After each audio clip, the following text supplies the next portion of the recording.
Morning. இந்த prime எக்ஸ்பீரியன்ஸ்ல உங்கள்கிட்ட என்ன இருப்பது வாங்க இன்னைக்கு என்ன சமையல்ன்றதை பார்க்கலாம். மார்னிங் டிஃபன் ப்ளஸ் லஞ்சுக்கு நம்ம ரெடி பண்ண போகிறோம். என்னென்னு நான் சொல்லிடுறேன். ஃபஸ்ட்டு நான் வைக்க போகிறது பார்த்தீங்கன்னா பருப்பு, கீரை ப்ளஸ் பருப்பு வைக்கிறேன். உருளைக்கிழங்கு ஃப்ரை மாதிரி பண்ணுறேன்.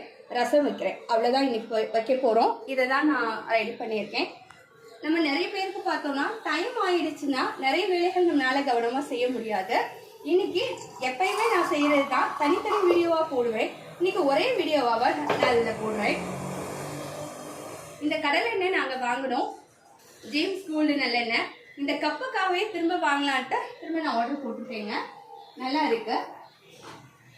இப்போ நம்ம என்னெல்லாம் செய்ய போகிறோம் அப்படின்னா, ஸோ இதில் பருப்புக்கு தேவையானது நான் முதல் தாளிக்க போகிறேன். இதில் நான் என்ன எடுத்திருக்கேன்னா சீரகம், வரமிளகாய் எடுத்திருக்கேன். ஸோ அதை ஆட் பண்ணிடுறேங்க. எல்லாமே நான் மண்சட்டி தான் இன்னைக்கு இது ரெண்டுக்கு யூஸ் பண்ணுறது. அதுக்கப்புறம் பார்த்தீங்கன்னா சின்ன வெங்காயம் ஆல்ரெடி நான் கட் பண்ணி வச்சுருக்கேன். அது கொஞ்சம் இதாகட்டும். அதுக்குள்ளே இங்கே தேவையான விஷயத்தை பார்த்துக்கலாம்.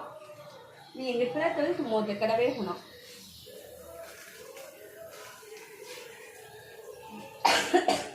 இங்கே என்ன பண்ணுறோம் அப்படின்னா,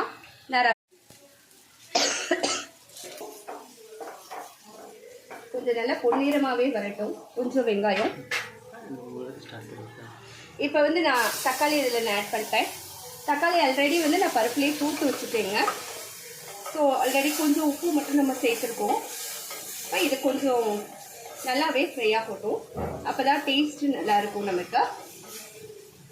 ஸோ இப்போ நான் என்ன பண்ணுறேன்னு பார்த்தீங்கன்னா, எனக்கு ரசத்துக்கு கொஞ்சம் தண்ணி நான் இன்னும் கொஞ்சம் ஆட் பண்ணிக்கிறேன். இங்கே நல்லா எனக்கு ஃப்ரை ஆகணும். அதனால உப்பு கொஞ்சம் நான் ஆட் பண்ணிக்கிறேன்.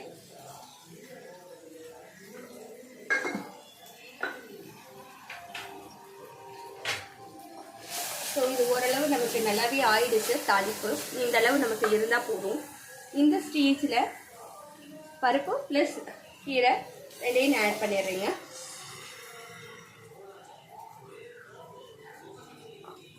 ஸோ இது நல்லா உங்களுக்கு டேஸ்ட்டாக இருக்கும் செஞ்சதுக்கப்புறம்.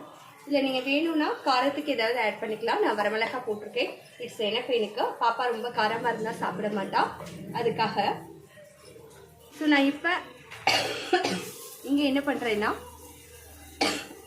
மல்லித்தலை கொஞ்சம் இதில் ஆட் பண்ணுறேன்.